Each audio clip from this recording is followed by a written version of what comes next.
தாய் வீடு ஜூன் 2026. இது துருவ அரசியலை மீறிய வாக்காளர் தீர்ப்பு. தமிழக வெற்றிக் கழகத்தின் எழுச்சியும் அதன் பின்னணிகளும். எழுதியவர் பொன்னையா விவேகானந்தன். வாசிப்பவர் உங்களில் ஒருவன் ஆண்டன் ஃபீலிக்ஸ். பல்வேறுபட்ட எதிர்பார்ப்புகளுக்கு நடுவே கடந்த மே 4ஆம் நாள் வெளியான தமிழக சட்டமன்ற தேர்தல் முடிவுகள் மரபு வழி அரசியல் தடங்களை மாற்றியபடி வெளிப்பட்டன. அரசியல் பரப்பு சார்ந்த பட்டறிவும் முதிர்ச்சியும் மிக்க ஆய்வாளர்கள், கள அவதானிகள் என அனைத்து தரப்பினருக்குமே வியப்பையும் ஆச்சரியத்தையும் ஏற்படுத்தின. பொதுவாகவே தேர்தல் காலத்து கணிப்புகளும் நடைமுறை அவதானிப்புகளும் மக்களின் அன்றாட எண்ண ஓட்டங்களையும் கடந்த கால வரலாற்று ஒழுங்குகள் கற்றுக் கொடுத்த அரசியல் கோட்பாடுகளின் அடிப்படையிலுமே பெரும்பாலும் வெளிப்படுவது வழமை என்ற விதியை இத்தேர்தல் முடிவுகள் முற்றிலுமாக மாற்றியமைத்துள்ளன. தேர்தலுக்கு முந்திய பெரும்பாலான கருத்து கணிப்புகளும் ஊடக விவாதங்களும் வழக்கமான இருதுருவ அரசியல் அணுகுமுறைகளின் அடிப்படையிலேயே அமைந்திருந்தன. ஆயினும் ஏறக்குறைய 35 விழுக்காடு வாக்கு வங்கியுடன் புதிதாக தோற்றம் கொண்ட கட்சி கூட்டு அரசாங்கத்தை அமைத்துள்ள வரலாற்று பின்னணி பாரம்பரிய அரசியல் கணக்குகளை கடந்து புதியதொரு அரசியல் நடைமுறை ஒழுங்கை தோற்றுவித்துள்ளது. தமிழக வெற்றிக் கழகம் என்ற இந்த அரசியல் இயக்கத்தின் தோற்றமும் தேர்தலுக்கு முந்திய அதன் பரவலாக்கமும் திரை கவர்ச்சி என்ற பிம்பத்தினால் ஈர்க்கப்பட்ட பெரும் ரசிகர் கட்டமைப்பினால் குறுகிய காலப்பகுதிக்குள் கட்டமைக்கப்பட்ட ஒரு கட்சியாகவே தொடக்கத்தில் அவதானிக்கப்பட்டது. சினிமாவில் இருந்து பலரும் அரசியலுக்கு வரும் வழக்கமான நகர்வாகவே இது பார்க்கப்பட்டதோடு உணர்ச்சி வசப்பட்ட இளையோர் கூட்டமே இதன் முதன்மை பலம் என்ற கணிப்பையே பலரும் கொண்டிருந்தனர்.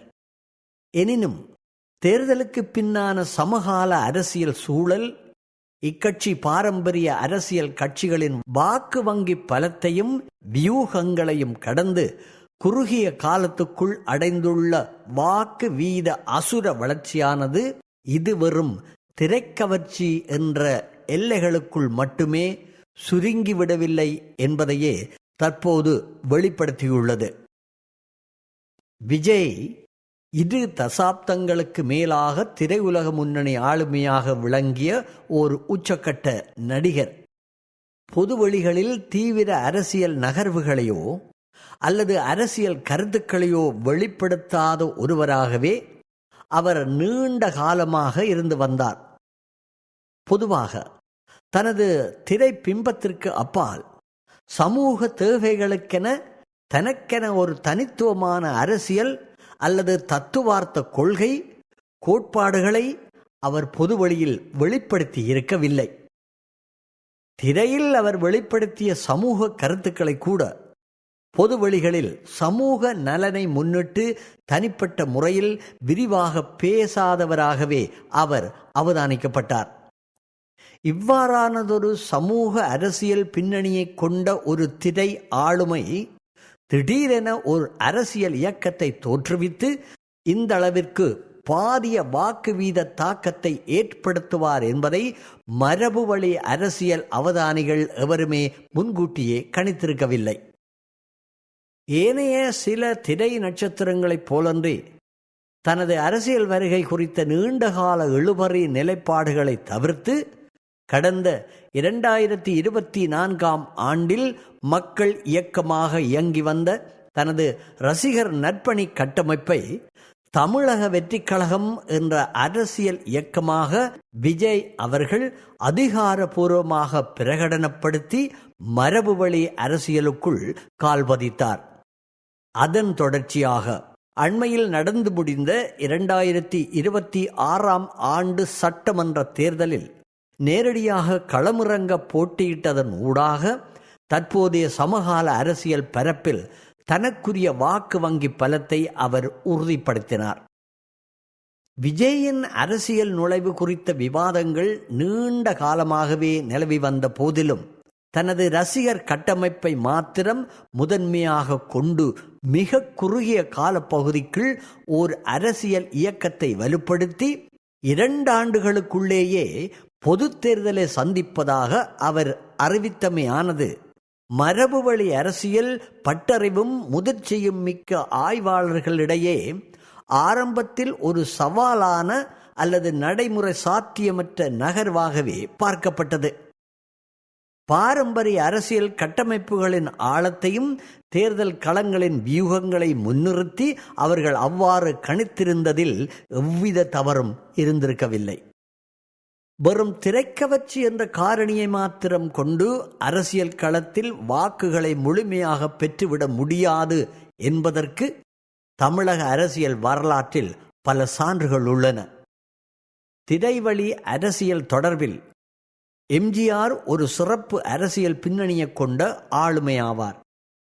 ஏனெனில் அவர் முதலமைச்சராவதற்கு முன்னதாகவே ஏறத்தாழ 20 ஆண்டு காலம் அண்ணா, கலைஞர் ஆகியோரின் தலைமையிலான திராவிட முன்னேற்ற கழக செயல்பாடுகளில் தீவிரமாக ஈடுபட்டு நாடாளுமன்ற, சட்டமன்ற, மேலவை, பேரவை உறுப்பினராக பணியாற்றிய நீண்ட அரசியல் முதிர்ச்சியை கொண்டிருந்தார். அவருக்கு பின்னர் தனியாக ஓர் அரசியல் இயக்கத்தை தோன்றுவித்து ஆரம்பத்தில் எவ்வித கூட்டணியுமின்றி தனித்து போட்டியிட்டு மக்களிடையே தனக்கானதொரு வாக்கு வங்கியையும் அரசியல் அங்கீகாரத்தையும் நிலைநிறுத்திய ஆளுமையாக நடிகர் விஜயகாந்த் விளங்கியிருந்தார். அரசியல் கட்சி தொடங்கிய சிவாஜி கணேசன், கமலஹாசன் ஆகியோர் தாங்கள் போட்டியிட்ட தொகுதிகளிலேயே தோல்வியை தழுவியிருந்தனர்.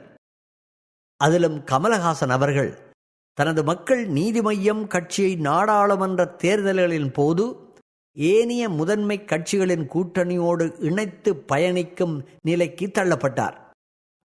இதேவேளை கே. பாக்யராஜ், டி. ராஜேந்தர், கார்த்திக் என தனிக்கட்சி தொடங்கி அதனை தொடர்ந்து கொண்டு செல்ல முடியாமல் இடைநடுவில் கைவிட்ட திரைத்துறையினர் பலர் உள்ளனர். மறுபுறம் சரத்குமார், கருணாஸ் போன்றோர் தங்களது கட்சிகளை பிரதான கூட்டணிகளின் கீழ் உதிரி கட்சிகளாக இணைத்து தங்களது அரசியல் இருப்பை தக்க வைத்திருக்கின்றார்கள். திரைத்துறையினரின் இத்தகைய நீண்டகால வரலாற்று பின்னடைவுகளின் பின்னணியில்தான் விஜயின் ஆரம்பகால அரசியல் நகர்வுகளும் அரசியல் அவதானிகளால் நோக்கப்பட்டிருந்தன. இவ்வாறான வரலாற்று பின்னணியில் விஜய் அவர்களின் அரசியல் நுழைவு என்பது ஆரம்பத்தில் மரபு வழி அரசியல் பட்டறிவும் முதிர்ச்சியும் மிக்கோரால் ஓர் அரசியல் சவாலாக கருதப்படவில்லை என்றே கூற வேண்டும்.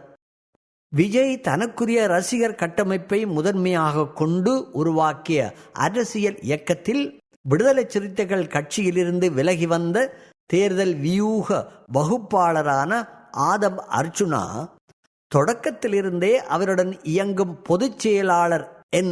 ஆனந்தன் மற்றும் தகவல் தொழில்நுட்ப பிரிவின் நிமல்குமார் போன்றோரே கட்சியின் தொடக்கத்தில் முதன்மை முகங்களாக தொழிற்பட்டனர்.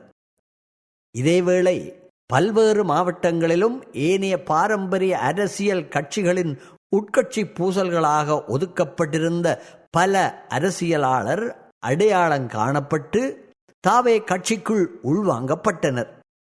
இவ்வாறானோர் கொள்கை ஈர்ப்பை காட்டிலும் தங்களது அரசியல் மறுவாழ்விற்கான ஒரு பாதுகாப்பான தளத்தை நோக்கியே தாவேகாவுடன் இணைந்திருந்தனர். இவ்வாறான சூழலில் சட்டமன்ற தேர்தல் களத்துக்கு முன்பதாக அதிமுகவின் மூத்த தலைவராக விளங்கிய கே. ஏ. செங்கோட்டையன், பழுத்த அரசியல் பேச்சாளரான நாஞ்சில் சம்பத் போன்ற பிரமுகர்களும் தமிழக வெற்றி கழகத்தில் இணைந்தமை அரசியல் தளத்தில் பரவலான விவாதங்களை ஏற்படுத்தியிருந்தது. இவ்வாறான உத்திகள் துரிதமான கட்டமைப்பு நகர்வுகளின் ஊடாகவே கடந்த 2 ஆண்டு காலப்பகுதிக்குள் தமிழக வெற்றி கழகம் தன் கட்சி கட்டமைப்பை பலப்படுத்தியிருந்தது. எம்மால் முன்வைக்கப்பட்ட அவதானிப்புகள் உட்பட பல்வேறு தரப்பினராலும் சுமார் 7 கோடி மக்களை ஆளப்போகும் ஒரு மாநில தலைமை பொறுப்புக்கு வெறுமனே திரைப்பிம்பத்தை மாத்திரம் முதன்மையாக கொண்டு தேர்தலை எதிர்கொள்ள துணிந்த விஜய் அவர்களின் அரசியல் நகர்வுகள் எதிராளிகளால் கடும் விமர்சனங்களுக்கு உள்ளாயின. பல்வேறு எதிர்மறையான தற்குறி அணில் சொல்லாடல்களும் வெற்றி கழகத்தை நோக்கி பரவலாக பயன்படுத்தப்பட்டு வந்தன.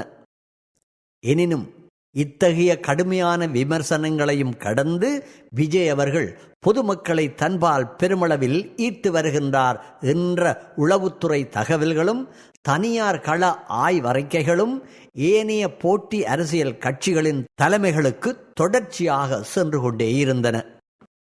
அரசியல் அரங்கில் வியூகங்களும் சவால்களும் இயல்பான நிகழ்வுகளாகும். இதன் பின்னணியில்தான் தேர்தல் களம் தீவிரமடைந்த வேளையில் விஜய் அவர்களின் ஜனநாயகன் திரைப்பட வெளியீடு திட்டமிட்டு தாமதப்படுத்தப்பட்டதுடன் தமிழர் வெற்றி கழகத்தின் காரூர் பொதுக்கூட்டத்தில் ஏற்பட்ட ஏற்க முடியாத உயிரிழப்புகள் காரணமாக மத்திய புலனாய்வுத்துறை சிபிஐ விசாரணைகள் ஆரம்பிக்கப்பட்டு அவருக்கு பல்வேறு நெருக்கடிகளும் கொடுக்கப்பட்டிருந்தன. மறுபுறம் அவரது தனிப்பட்ட வாழ்வை மையப்படுத்தியும் பல்வேறு செய்திகள் பரப்பப்பட்டன. குறிப்பாக தனிப்பட்ட தொடர்புகள் குறித்த செய்திகளை முதன்மை அரசியல் கட்சிகளின் ஆதரவு பெற்ற ஊடகங்கள் முன்னிலைப்படுத்தி கடும் பரப்புரைகளை செய்திருந்தன. இச்சம்பவங்கள் யாவும் தற்செயலாக நிகழ்ந்திருக்கலாம் அல்லது திட்டமிடப்பட்டபடி அரசியல் பின்னணிகளை கொண்டிருக்கலாம்.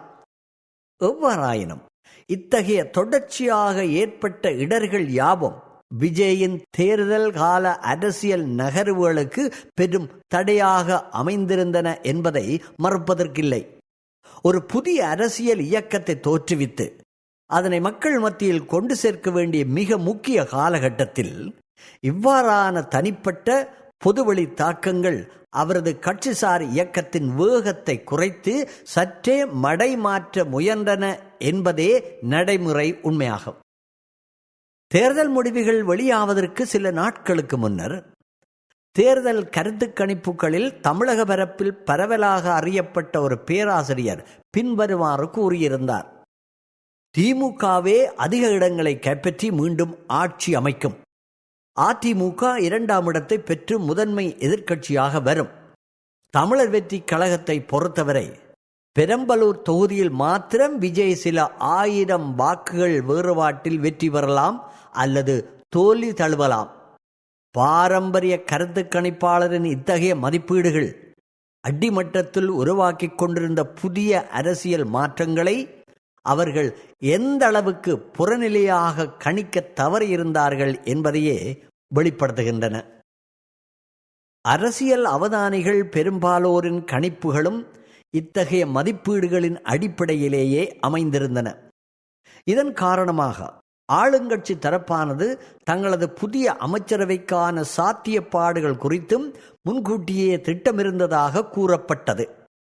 மறுபுறம் தேர்தல் முடிவுகள் விஜய்க்கு சாதகமாக அமையாது என்ற கணிப்புகளின் பின்னணியில் தேர்தல் தோல்விக்கு பின்னர் விஜய் தனது ஜனநாயகன் திரைப்பட தயாரிப்பாளருக்கு ஏற்பட்ட இழப்பை ஈடு செய்வதற்காக மீண்டும் ஒரு திரைப்படத்தில் நடித்து கொடுப்பார் என்ற ஊகங்களும் செய்திகளும் கூட பரவலாக பேசப்பட்டிருந்தன.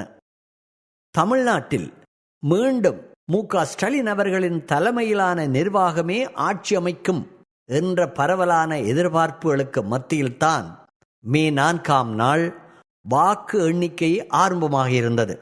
ஆயினும் வாக்கு எண்ணிக்கை முடிவுகள் வெளிவரத் தொடங்கி சில மணித்தியாலங்களுக்குள்ளேயே தமிழக வெற்றி கழகத்தின் தேர்தல் முன்னிலை நிலவரங்கள் உறுதிப்பட்டன. தமிழகத்தின் இருவரும் பாரம்பரிய கட்சிகளாக திகழ்ந்த திமுக, அதிமுக ஆகிய முதன்மை கட்சிகள் இத்தேர்தலில் எதிர்பார்த்த பின்னடைவை சந்தித்தன. முதலமைச்சர் மு.க. ஸ்டாலின் உட்பட முன்னணி அமைச்சர்கள் 15 பேர் தத்தமது தொகுதிகளில் தோல்வியை தழுவினர். திமுகவின் நீண்டகால வாக்கு வங்கி தளமாக கருதப்பட்ட சென்னையின் பெரும்பாலான தொகுதிகள் தமிழர் வெற்றி கழகத்தின் தேர்தல் அலையினால் மாற்றியமைக்கப்பட்டன. நீண்டகால அரசியல் அனுபவம் மிக்க வேட்பாளர் பலரும் தோல்வியுற, மக்கள் மத்தியில் புதிய முகங்களாக விளங்கிய இளையோர் பலர் பெருவெற்றி பெற்றனர். இதன் மூலம் தமிழக அரசியல் வரலாற்றில் புதியதொரு அதிகார பகிர்வுக்கான சூழல் உருவானது. விஜய் அவர்களின் தலைமையிலான தமிழர் வெற்றி கட்சிதான் சந்தித்த முதலாவது பொது தேர்தலிலேயே ஒட்டுமொத்தமாக ஏறக்குறைய 35 விழுக்காடு வாக்கு வங்கியினை பெற்று கூட்டு அரசாங்கத்தை அமைக்கும் முதன்மை கட்சியாக உருவெடுத்தது. பாரம்பரிய அரசியல் அணுகுமுறைகளையும் பல தசாப்த கால வாக்கு வங்கி மரபுகளையும் கடந்து வாக்காளர்கள் வழங்கியுள்ள இந்த எதிர்பாராத தீர்ப்பானது தமிழக அரசியல் திசையினை முற்றிலும் புதியதொரு பாதையை நோக்கி திருப்பியுள்ளதோடு சமகால அரசியல் பரப்பில் உற்றுநோக்கத்தக்க பிரதான பேசுபொருளாகவும் மாறியுள்ளது. தேர்தல் கால அன்பளிப்புகளையும் பண வழங்கல்களையும் முதன்மையாக கொண்ட பாரம்பரிய அரசியல் கட்சிகளை தேர்தல் களத்தில் புறந்தள்ளிவிட்டு அத்தகைய சலுகைகளை வழங்காத தமிழக வெற்றி கழகத்திற்கு வாக்காளர்கள் ஏன் தங்களது பேராதரவை வழங்கினார்கள் என்ற வினா இன்று சமகால அரசியல் அரங்கில் அவதானிப்புக்குரிய ஒன்றாக நோக்கப்படுகின்றது. தமிழக வாக்காளர்கள் வெறும் திரைக்கவர்ச்சிக்கு மாத்திரம் மயங்கி இந்த தீர்ப்பை வழங்கவில்லை. மாறாக பல 10 ஆண்டுகளாக தொடரும் பணபலம் சார்ந்த தேர்தல் நடைமுறைக்கு எதிராக அடிமட்டத்தில் நிலவிய ஓர் அமைதியான அரசியல் விழிப்புணர்வே இதன் மூல காரணமாக கருதப்படுகின்றது. தேர்தல் காலங்களில் வழங்கப்படும் தற்காலிக சலுகைகள் தங்களது வாழ்வாதாரத்தையோ கல்வி மற்றும் சுகாதார கட்டமைப்பையோ எவ்விதத்திலும் உயர்த்திவிடப் போவதில்லை என்ற சிந்தனை முதிர்ச்சி குறிப்பாக பெண் வாக்காளர்களிடம் ஆழமாக மேலோங்க தொடங்கியிருந்தமையும் இத்தேர்தல் முடிவுகளின் ஊடாக வெளிப்பட்டிருப்பதாக அரசியல் ஆய்வாளர்கள் சுட்டிக்காட்டுகின்றனர். வாக்காளரின் இந்த எதிர்பாராத மனமாற்றமும் எண்ண ஓட்டமும் பாரம்பரிய அரசியல் கருத்து கணிப்பாளர்களாலும் ஆய்வாளர்களாலும் இறுதி வரை துல்லியமாக கவனிக்கப்படாமல் போனமைக்கு அவர்களின் மரபு வழி தரவு சேகரிப்பு முறைகளில் காணப்பட்ட பலவீனங்களே முதன்மை காரணங்களாகும். கருத்து கணிப்பாளர் வழக்கமாக நகர்ப்புற பகுதிகளிலும் முதன்மை ஊடகங்களின் அணுகுமுறைகளுக்கு உட்பட்டும் ஒரு குறிப்பிட்ட வர்க்கத்தினரிடமுமே தங்களது மாதிரிகளை சாம்பிள்ஸ் திரட்டினர். ஆனால் சமூக வலைத்தளங்களின் விவாதங்களுக்கு அப்பால் கள யதார்த்தங்களின் பின்னணியில் தங்களது உண்மையான அரசியல் விருப்பை பொதுவெளியில் வெளிப்படுத்தாது மௌனம் காத்த அமைதியான வாக்காளரை சைலண்ட் வோட்டர்ஸ் அவர்களது தரவு சேகரிப்பு உத்திகளால் துல்லியமாக அள்ளிவிட முடியாமல் போனது. அத்துடன் கருணாநிதி, எம்ஜிஆர், ஜெயலலிதா போன்ற ஆளுமைகள் இல்லாத சமகால சூழலிலும் முதன்மை திராவிட கட்சிகளின் வாக்கு வங்கி எவ்வித மாற்றமுமின்றி நிலைத்திருக்கும் என்ற அவர்களின் மரபு வழி கோட்பாட்டு நம்பிக்கையும் சமகால இளைய தலைமுறையினரின் கட்டமைப்பு சார் எதிர்பார்ப்புகளை அவர்கள் சரியாக புரிந்து கொள்ள தவறியமையுமே இத்தகைய கணிப்புகள் வலிமையான நடைமுறைகளில் இருந்து மாறுபட்டமைக்கு காரணமாய் அமைந்தன. கடந்த 70 ஆண்டு காலமாக திராவிட கட்சிகள் தமிழகத்தில் நிலைநிறுத்தியிருந்த அரசியல் கோட்பாடுகளை கடந்து புதியதொரு அரசியல் நகர்வை நோக்கிய வாக்காளரின் நகர்வுக்கு பின்னால் பல்வேறு சமூக பொருளாதார காரணிகள் செல்வாக்கு செலுத்தியுள்ளன.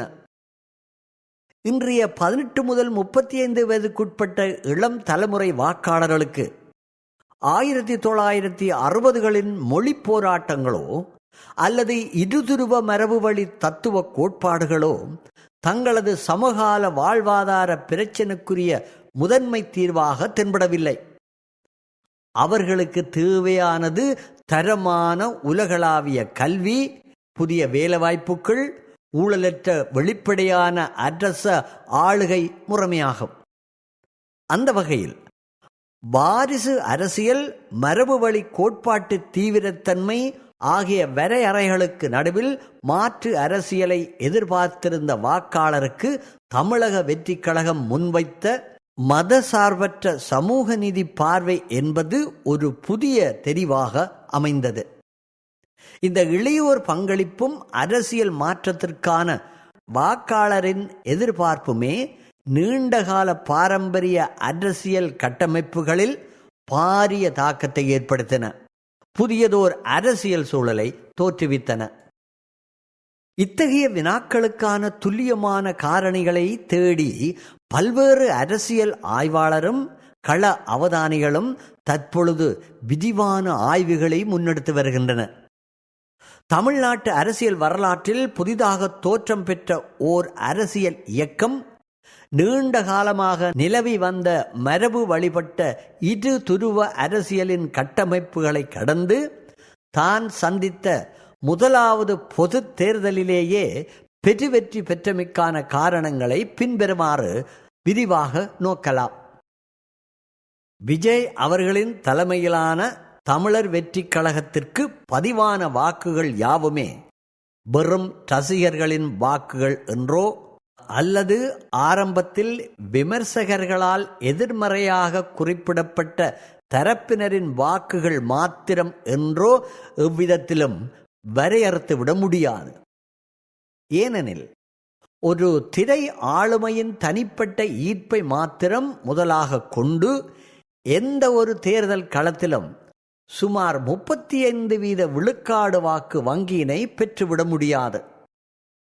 அரசியல் ஆய்வுகளின்படி ஒரு திரை நடிகரின் மீதான ஈர்ப்பு, அதனால் கட்டமைக்கப்பட்ட தீவிர ரசிகர் கூட்டத்தின் ஊடாக ஆக கூடுதலாக 10% முதல் 12% வரையான வாக்குகளை மாத்திரமே திரட்டலாம். எனவே எஞ்சிய ஏறக்குறைய 23% வாக்குகளை வழங்கி இந்த அரசியல் மாற்றத்தை தீர்மானித்த ஏனைய வாக்காளர் எவருமே ரசிகர் கூட்டமைப்பை சார்ந்தோர் அல்லர். மாறாக அவர்கள் தற்போதைய அரசியல் சூழலை சீர்தூக்கி பார்த்து வாக்களித்த பொதுமக்கள் ஆவார். இவர்களில் ஒரு பகுதியினர் ஏனைய பாரம்பரிய அரசியல் கட்சிகளின் தேர்தல் கால வழக்குகளை எதிர்கொண்டவர்களாக இருந்திருக்கலாம் என்பது கள யதார்த்தமாகும். எனினும் தேர்தலுக்கு சில நாட்களுக்கு முன்பதாக தங்களது வாக்குகளை தமிழக வெற்றிக் கழகத்துக்கு அளிக்க வேண்டும் என்ற தீர்க்கமான முடிவுக்கு அவர்கள் ஏன் வந்தார்கள் என்ற வினாவிற்கு வலுவான சில சமூகவியல் அனுமானங்களையும் பகுப்பாய்வுகளையும் முன்வைக்க முடியும்.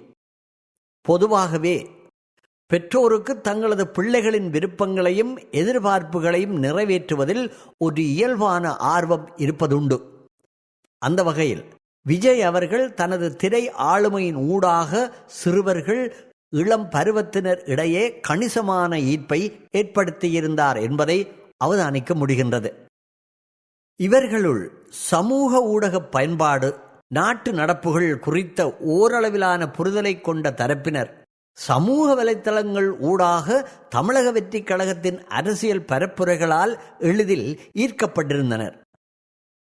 குடும்ப கட்டமைப்பில் இளைய தலைமுறையினரின் விருப்பங்கள் பெற்றோரின் முடிவுகளில் செல்வாக்கு செலுத்தும் என்ற சமூகவியல் யதார்த்தத்தை அடிப்படையாக கொண்டு தமிழர் வெற்றிக் கழகத்தின் சமூக வலைத்தள பிரிவானது இந்த இளம் வயதினரை நோக்கியே தனது பரப்புரை உத்திகளை முதன்மையாக வடிவமைத்திருந்தது என்பதை மறப்பதற்கில்லை.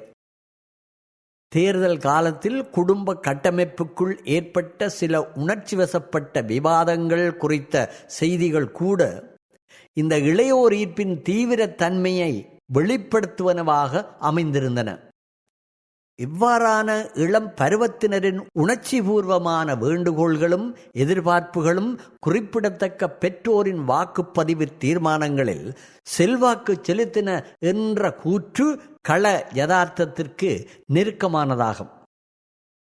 இதனை உறுதிப்படுத்தும் முகமாகவே சிறுவர்களின் இந்த மறைமுக பங்களிப்பு இல்லாமல் இந்த தேர்தல் வெற்றி சாத்தியமாயிருக்காது என்பதை விஜய் அவர்கள் தனது முதலமைச்சராக பதவியேற்கும் விழாவிலும் நன்றியறிதலுடன் குறிப்பிட்டிருந்தார். இதேவேளை மாற்று அரசியல் சக்தியொன்றை எதிர்பார்த்திருந்த இன்னொரு முக்கிய தரப்பினர் தமிழகத்தை மாறி மாறி ஆட்சி செய்ய வந்த பாரம்பரிய கட்சிகளின் ஆளுமை கட்டமைப்புகள் குறித்தும் ஊழல் குற்றச்சாட்டுகள் குறித்தும் மிக கடுமையான விமர்சனங்களை கொண்டிருந்தனர். இத்தகைய ஏமாற்றங்களின் பின்னணியில் அவர்கள் ஒரு காத்திரமான அரசியல் மாற்றத்திற்கான நல்வாய்ப்பை தீவிரமாக தேடிக் கொண்டிருந்தனர் என்பதை அவதானிக்க முடிகின்றது.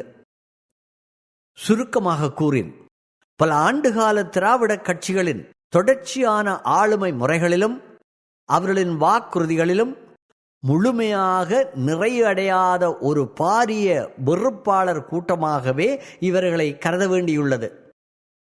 இவர்களது கூட்டு ஏமாற்றமும் மாற்று அரசியல் தேவையுமே எவ்வித பாரம்பரிய அரசியல் பின்புலமும் இல்லாத ஒரு புதிய இயக்கத்துக்கு தங்களது வாக்குகளை ஒட்டுமொத்தமாக வழங்குவதற்கு முதன்மை ஊக்கியாக தொழில்பட்டது எனவும் கருதலாம். மாற்று அரசியலை நோக்கிய வாக்காளர்களின் இந்த நகர்வை ஏற்கும் அதேவேளை அவர்கள் ஏன் மாற்று அரசியல் தளத்தில் இயங்கும் சீமான் அவர்களின் தலைமையிலான நாம் தமிழர் கட்சியை தெரிவு செய்யவில்லை என்ற வினாவும் இங்கு எழக்கூடும்.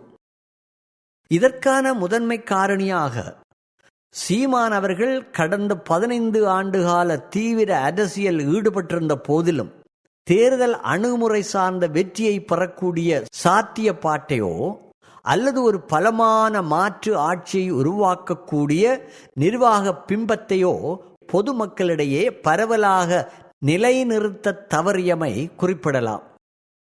மேலும் தமிழக வாக்காளருள் கணிசமான பகுதியினர் சிக்கலான தத்துவார்த்த கோட்பாடுகளையோ அல்லது தீவிர கொள்கை சார்ந்த விவாதங்களையோ விட தங்களை எளிதில் கவரக்கூடிய ஈர்ப்பும் ஆளுமையும் மிக்க நடைமுறை அணுகுமுறையையே அதிகம் நாடுகின்றனர் என்பதும் கள அவதானிப்பாகும். அதோடு தென் தமிழகம் தவிர்ந்த ஏனைய கிராமப்புற அடித்தட்டு மக்களிடையே நாம் தமிழர் கட்சியின் கட்டமைப்பு இன்னும் முழுமையாக சென்றடையவில்லை என்பதும் இங்கு கவனிக்கத்தக்கது. இவற்றுக்கு மேலாக கடந்த 5 ஆண்டு காலப்பகுதிக்குள் புதிதாக வாக்களிக்க தகுதி பெற்ற இளந்தலைமுறை வாக்காளர்களின் ஒட்டுமொத்த வாக்குகளில் ஏறக்குறைய 80 விழுக்காடானவை தமிழக வெற்றி கழகத்தை சென்றடைந்துள்ளன என்ற வலுவான புள்ளிவிவர கணிப்புகளும் தற்போது வெளியாகியுள்ளன. தமிழ்நாட்டில் வறுமை கோட்டுக்குள் வாழ்ந்து வருகின்ற அடித்தட்டு பொதுமக்களின் பெரும்பான்மையான வாக்குகள் இம்முறை தமிழக வெற்றி கழகத்தை சென்றடைந்திருக்கின்றன. குறிப்பாக பொருளாதாரத்தில் பின்தங்கிய விளிம்பு நிலை மக்கள் வாழும் பகுதிகளில் இருந்து கணிசமான வாக்குகள் தமிழர் வெற்றி கழகத்திற்கு வழங்கப்பட்டிருக்கின்றன.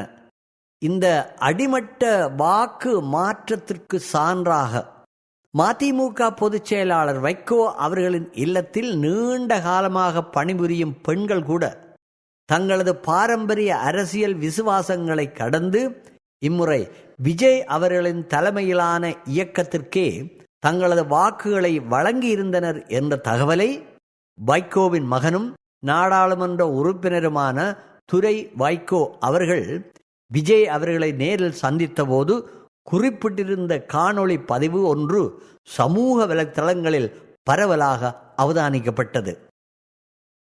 இதனை சமகால அரசியல் அவதானிகள் பலரும் ஒரு முக்கிய கள யதார்த்தமாக சுட்டிக்காட்டி வருகின்றனர். தங்களது ஊடக வணிக பரப்பளவை விரிவுபடுத்தி வாசகர் பார்வையாளர்களின் எண்ணிக்கையை பெருக்கிக் கொள்ளும் நோக்கில் சிறிய பெரிய ஊடக நிறுவனங்கள் யாவும் விஜய் அவர்களின் ஒவ்வொரு நகர்வுக்கும் வெவ்வேறான அரசியல் அர்த்தங்களை கற்பித்து தங்களது வருவாயை பாரியளவில் அதிகரித்து கொண்டன. குறிப்பாக சமகாலத்தில் பெரும் செல்வாக்கு செலுத்தி வரும் யூடியூப் உள்ளடக்க உருவாக்குனர்களின் வணிக வருமானம் இக்கால பகுதியில் கணிசமாக உயர்ந்திருந்தது. ஊடகங்களின் இத்தகைய வணிகப் போக்கு மறைமுக விஜய் அவர்களின் அரசியல் செய்திகள் இதுவரை சென்றடையாத குக்கிராமங்களையும் விளிம்பு நிலை நிலப்பரப்புகளையும் மிக எளிதாக சென்றடைவதற்கு முதன்மை காரணியாக அமைந்திருந்தது. இதேவேளை தமிழக வெற்றி கழகத்தின் தகவல் தொழில்நுட்ப தொடர்பு பிரிவினர் வாக்காளர்களை குறிவைத்து கையாண்ட சமூக வலைத்தள உத்திகள் யாவும் அதிஉயர் தொழில்நுட்ப தரம் வாய்ந்தவை என அரசியல் வியூக வகுப்பாளர் சுட்டிக்காட்டுகின்றனர். சமூக ஊடக பயன்பாடுகளில் அதிக நேரத்தை செலவிடும் புதிய தலைமுறையினரை மிக துல்லியமாக இலக்கு வைத்து தமிழர் வெற்றி கழகம் தன் பரப்புரைகளை முன்னெடுத்திருந்தது. இதன் விளைவாக ஏனைய பாரம்பரிய கட்சிகளின் மரபுவழி அரசியல் மேடை பரப்புகளை கடந்து பெண் வாக்காளர்களும் இளையோரை கொண்ட குடும்ப கட்டமைப்புகளும் தமிழர் வெற்றி கழகத்தின் டிஜிட்டல் வலை பின்னலுக்குள் எளிதாக உள்வாங்கப்பட்டனர்.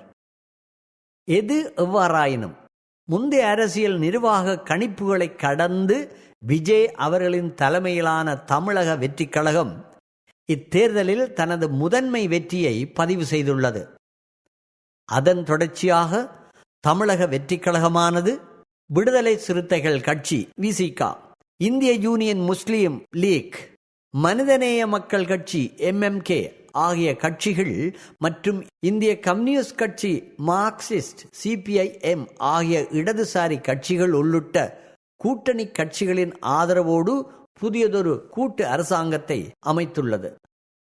இப்புதிய அமைச்சரவையில் தமிழக வெற்றி கழகத்துடன் விடுதலை சிறுத்தைகள் கட்சி விசிக, முஸ்லிம் கட்சிகளின் உறுப்பினர்கள் இணைந்து ஆட்சி பொறுப்புகளை பகிர்ந்து கொண்டுள்ள அதேவேளை இரு இடதுசாரி கட்சிகளும் விஜய் அரசாங்கத்துக்கு வெளியிலிருந்து தங்களது கொள்கைசார் ஆதரவை வழங்குகின்றமை தமிழக அரசியல் வரலாற்றில் ஒரு புதிய அதிகார பகிர்வு மாதிரியையும் கூட்டு நிர்வாக பண்பாட்டையும் தோற்றுவித்துள்ளது.